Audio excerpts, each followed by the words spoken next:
Hey everyone, in this video I'm going to show you how to create a pivot chart in Excel. But first let's define what is a pivot chart.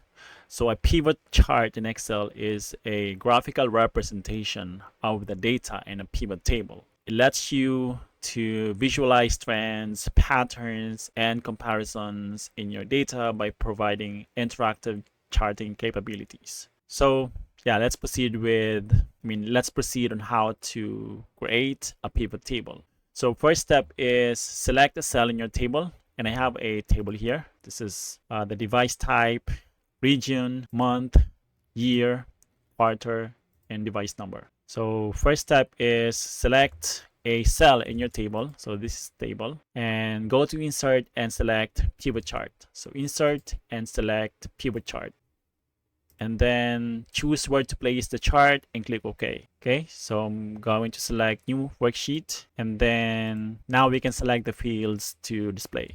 So let me go ahead and choose fields from the pivot chart field list. So let's say I'm going to select device type, region, and device number. And this is not the chart that I want, so I'm going to, let's say, region should be here. Yeah, so now I can select which region to display. So I can select east, north, south, west. Let's say I only select east. Yeah, this is the device type in east, or in the east. So that's how you can create a pivot chart in Excel. The other guide that I want to show you is how to create a chart from an existing pivot table. So you do that by selecting a cell in your pivot table.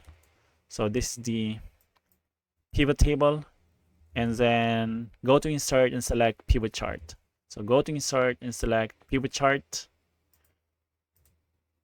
and then now we can select the chart that we want. So choose a chart type and click OK. So I'm going to select the pie chart. Yeah, so same, we can also select the region, say east. So it's a dynamic chart if you think about it. All right, so that's how you can create a pivot chart, and that's how you can create a chart from an existing pivot table. So hopefully you found this video useful. If you did, don't forget to hit like, subscribe, and I'll see you in the next video. Bye for now.